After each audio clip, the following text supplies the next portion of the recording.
नमस्कार, live India में आपका स्वागत है। मैं आनंद सम्राट। राज्य में विधानसभा चुनाव पर बीजेपी नेता अर्जुन मुंडा ने कहा कि संथाल परगना में बहुत अच्छी स्थिति रहेगी। कोल्हान में पहले चरण का चुनाव बहुत अच्छा रहा। जब बीजेपी की सरकार आएगी, उन्होंने कहा कि जब बीजेपी की सरकार आएगी तब घुसपैठियों की पहचान की जाएगी। संथाल परगना में बहुत अच्छी स्थिति होगी और कोल्हान में फर्स्ट पेज का चुनाव बहुत अच्छा रहा। ये कांग्रेस और झारखंड मुक्ति मोर्चा बताए इस बात को कि देश के राष्ट्रपति बनाने के संबंध में जब आरक्षण की बात कर रहा है तो एक आदिवासी महिला के खिलाफ में कैंडिडेट क्यों खड़ा किया था कि वो हार जाए। घुसपैठ का एक मुद्दा जो चल रहा है, क्या लगता है कि एनआरसी यूसीसी यहाँ पे लागू होगा? बीजेपी अगर सत्ता में आती है तो क्या एनआरसी यूसीसी लागू होगा? देखिए, निश्चित रूप से वैसे लोगों की पहचान की जाएगी जो घुसपैठ। असम के मुख्यमंत्री और झारखंड चुनाव के लिए बीजेपी से प्रभारी हेमंत बिस्वा शर्मा ने कहा कि परिणाम बहुत अच्छे होंगे और बीजेपी के पक्ष में होंगे। वहीं उन्होंने कहा कि प्रधानमंत्री नरेंद्र मोदी मशीन से जलेबी नहीं बनाते हैं, राहुल गांधी बनाते हैं। देखिए, बहुत बढ़िया रिजल्ट होगा, चुनाव बहुत बढ़िया होगा बीजेपी के लिए।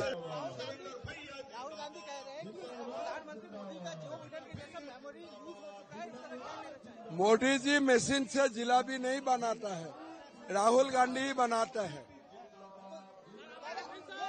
सोशल मीडिया को लेकर ये कह रहे हैं कि सोशल मीडिया को ज्यादातर एफआईआर किया गया है, कि मिसयूज किया जा रहा है।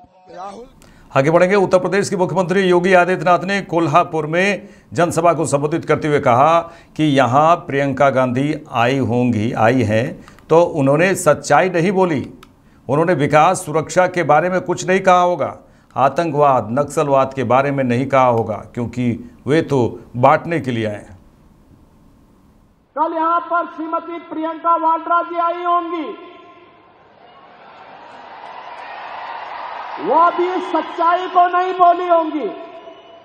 उन्होंने विकास के बारे में कुछ नहीं कहा होगा, सुरक्षा के बारे में कुछ नहीं कहा होगा, आतंकवाद के बारे में नहीं कहा होगा, नक्सलवाद के बारे में नहीं कहा होगा, क्योंकि वे तो बांटने के लिए आए हैं। कांग्रेस के अध्यक्ष हैं श्री मल्लिकार्जुन खड़गे, उम्र दराज हैं लेकिन सच बोलने की हिम्मत नहीं करते हैं। बहन और भाइयों, उसी सच्चाई से अवगत कराने के लिए मैं आया हूं। मल्लिकार्जुन खड़गे जी का गांव आज के कर्नाटक के बीदर जनपद में बारावती गांव है और बारावती गांव को 1947 में हैदराबाद के निजाम के रजाकारों ने जला दिया था। खड़गे जी की मां, उनकी चाची, उनकी बहन उसमें जल करके उनकी दुखद मृत्यु हुई थी। और जब मैं इसी के बारे में कहता हूं कि बटोगे तो कटोगे, तो खड़गे जी को बुरा लगने लगता है। खड़गे जी, सच्चाई को स्वीकार करिए, जनता जनार्दन के बारे में सच बताइए कि निजाम था कौन, ये निजाम था कौन और इसके रजाकार थे कौन, जिन्होंने निर्ममता पूर्वक हिंदुओं का कत्लेआम किया था। क्यों नहीं आप उस सच्चाई को जनता के सामने रखते हैं? कांग्रेस के नेतृत्व के भय से, अरे आप तो स्वयं ही राष्ट्रीय अध्यक्ष हैं कांग्रेस के, आपको सच्चाई बोलनी चाहिए कि नहीं, निजाम के रजाकारों ने, निजाम का रजाकार कोई और नहीं था, ये निजाम के रजाकार वही कट्टरपंथी मुस्लिम हैं जो आज भी जगह जगह, कहीं गणपति महोत्सव पर, कहीं रामनवमी की शोभा यात्रा पर और कहीं पर हमारी आस्था और सम्मान के प्रतीक विशालगढ़ जैसे किलों पर कब्जा करके भारत को अपमानित करने का कार्य कर रहे हैं।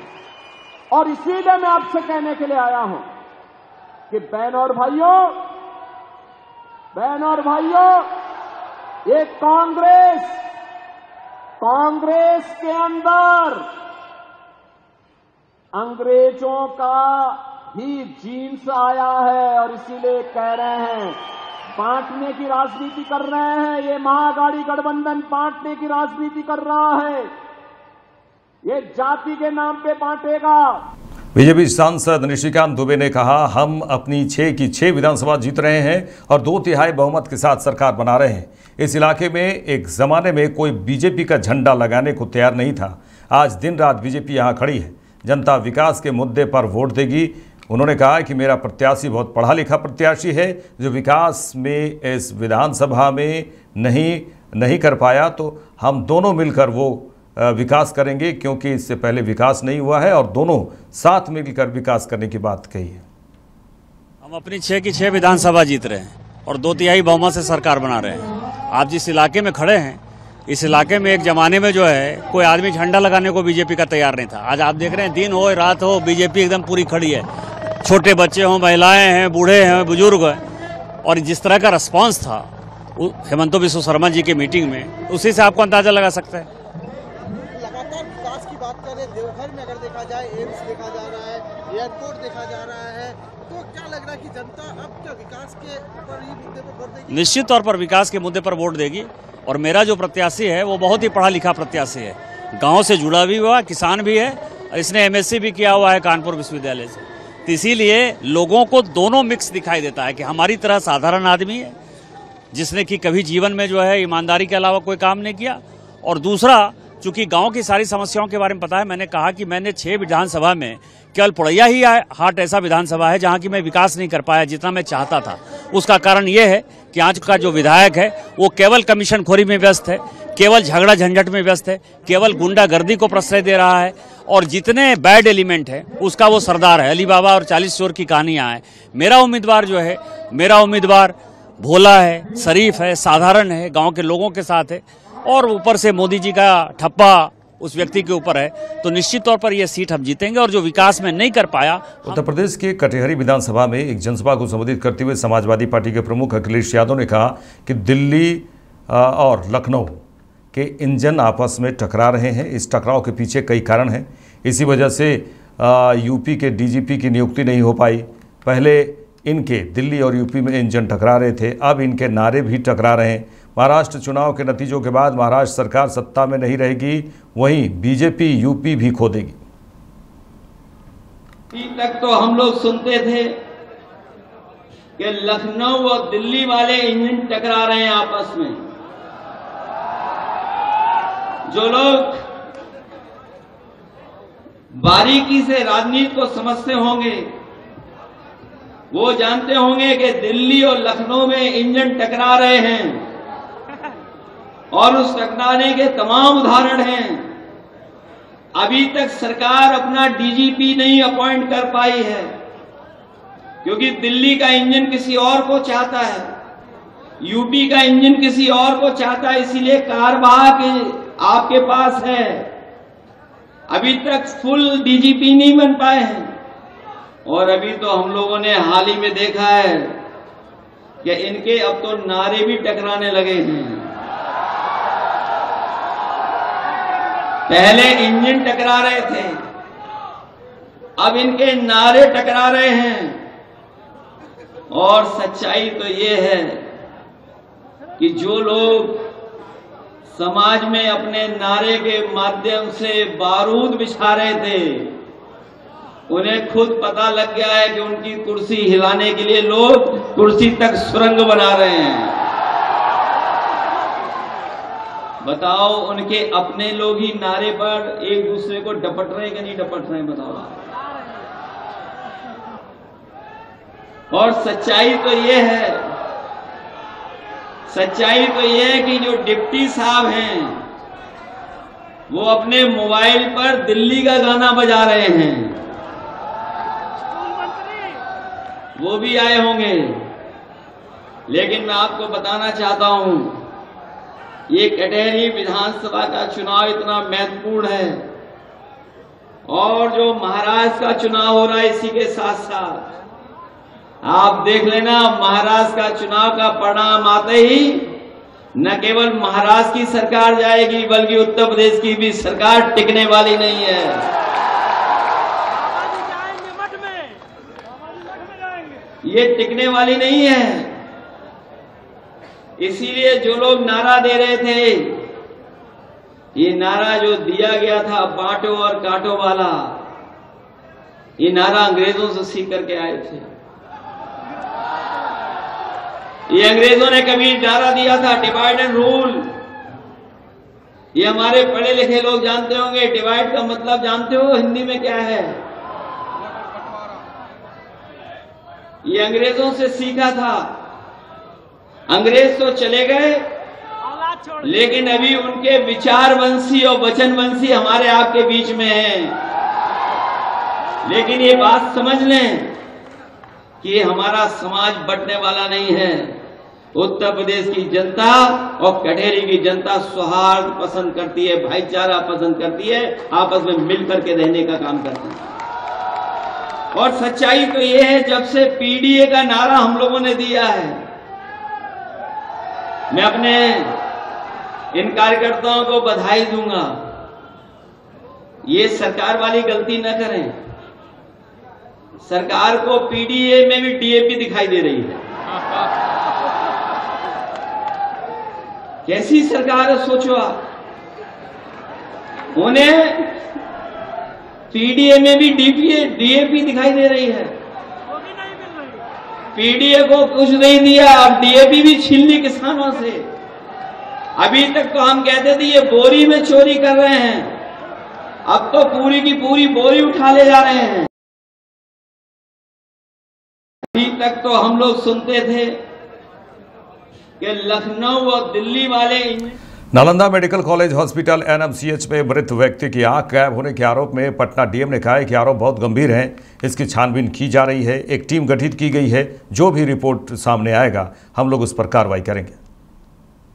एक आरोप इस प्रकार का है, उसकी जांच का आदेश दिया गया है, एक इंटरनल टीम भी बनी है और उसकी प्राथमिकी भी दर्ज कराई गई है कि पुलिस भी उसकी जांच करे किस प्रकार का कैसे हुआ है। जैसे जांच रिपोर्ट आएगी हम लोग उसको शेयर करेंगे। और ये बहुत ही गंभीर मामला है जो आरोप लगाया गया है, इसलिए इसकी पूरी गहराई से हम लोग जांच करेंगे और इसके तह तक जाएंगे। पर कहा जा रहा है अस्पताल प्रशासन की तरफ से नहीं, ये तो लोगों के कहने को अपनी अपनी जो बात है उसकी बात वो लोग कर रहे हैं।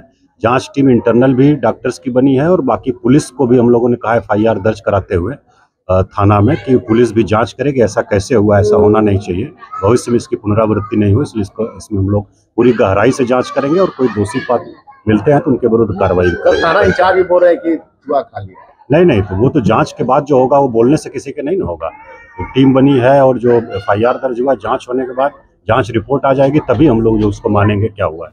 आरजेडी के मुख्य प्रवक्ता शक्ति सिंह यादव का बड़ा बयान आया है जिसमें एनएमसीएच में हुए मामले को लेकर कहा कि बिहार की स्वास्थ्य व्यवस्था क्या है, इसे देखकर आप खुद समझिए।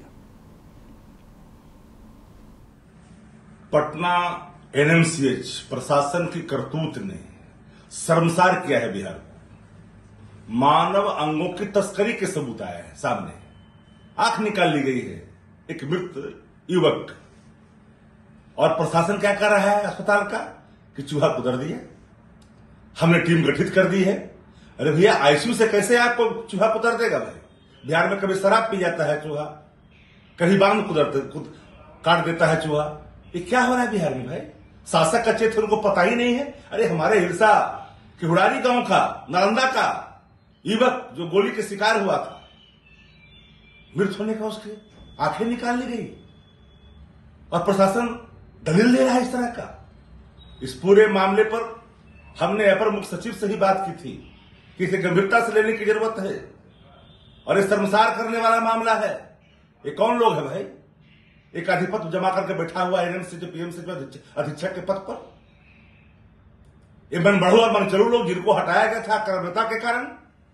यही स्वास्थ्य महकमा सृष्टि मिशन के तहत आदरणीय तत्कालीन उप मुख्यमंत्री तेजस्वी जी ने क्या कल्प की थी बिहार में लग रहा था कि स्वास्थ्य महकमा में कोई बदलाव आया है, गुणात्मक परिवर्तन हुआ है।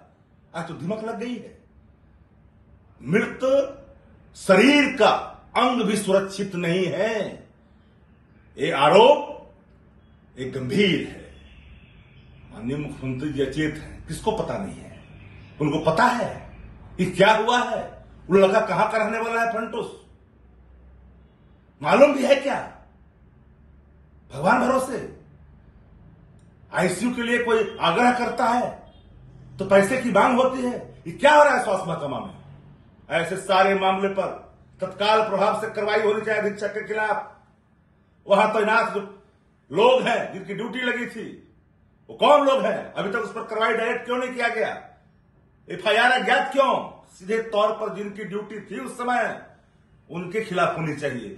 जांच करके नीपापोती करना चाहते हैं, बचाना चाहता है अधीक्षक इन लोगों। मोतिहारी पुलिस की एक अनूठी और सराहनीय पहल की चर्चा पूरे जिले में जोर शोर से हो रही है। पुलिस अधीक्षक स्वर्ण प्रभात ने एक पहल की शुरुआत की है, जिससे एक तरफ जिले में हो रहे शादी समारोह में ना तो अब हर्ष फायरिंग की घटनाएं होंगी और ना शराब पार्टी और ना ही होंगी किसी बहन बेटियों के साथ गलत हरकत और ना ही किसी बहन की शादी में विघ्न बाधा, क्योंकि अब शादी समारोह का जिम्मा पुलिस के हाथों है।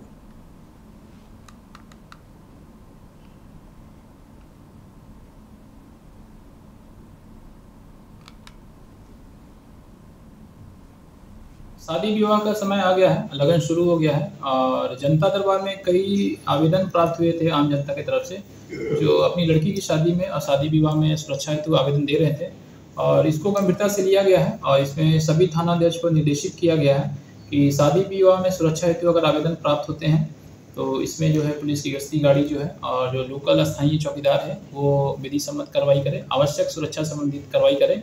और इसके लिए हम लोगों ने एक फॉर्मेट भी जारी किया है कि उस फॉर्मेट में जो है आवेदक थाना में अपना आवेदन देंगे और इसके लिए कुछ शर्तें भी निर्धारित की गई है। जैसे शादी विवाह में अश्लीलता की शिकायत आती है, हर्ष फायरिंग की शिकायतें आती है या किसी तरह की नशे से संबंधित शिकायत आती है, तो पुलिस के जाने से ऐसी शिकायतें भी जो है उस पर विराम लगेगा और ये सामुदायिक पुलिसिंग के तहत ये सारा कार्य किया जा रहा है ताकि पुलिस और आम जनता के बीच जो विश्वास है उसको और प्रगाढ़ किया जा सके और साथ ही साथ आम जनता की जो सुरक्षा है।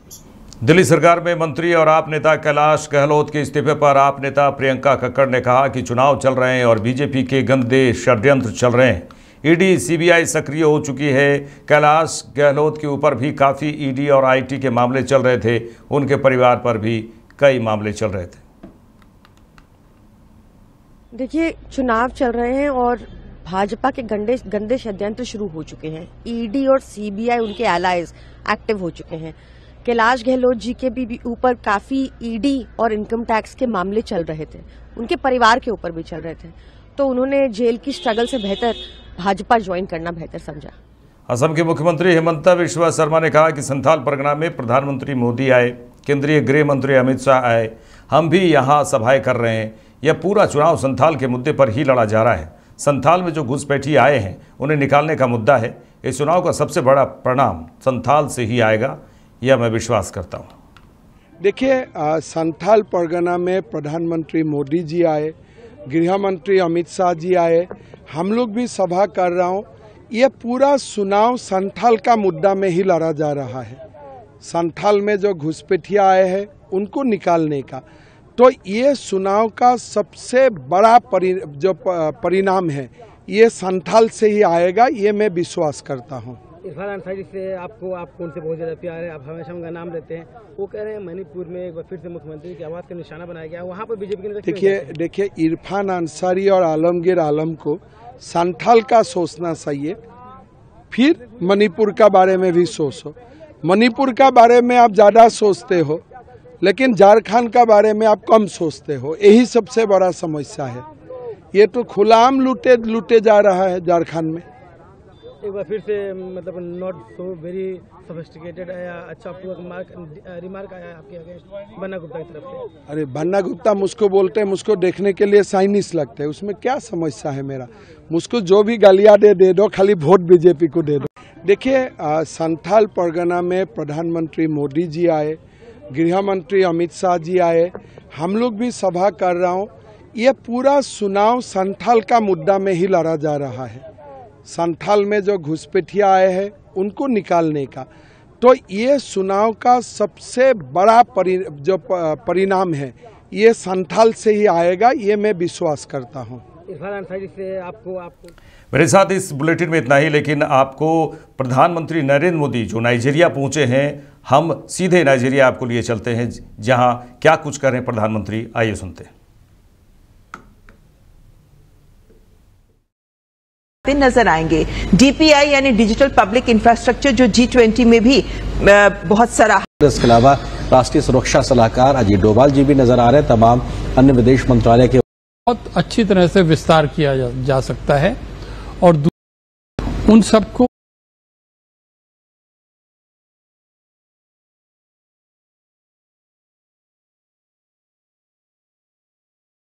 देता हूं। यह आपके नेतृत्व में नाइजीरिया की विश्व पटल पर अहम भूमिका का परिचायक है। एक्सेलेंसी, नाइजीरिया के साथ अपनी स्ट्रेटेजिक पार्टनरशिप को हम उच्च प्राथमिकता देते हैं।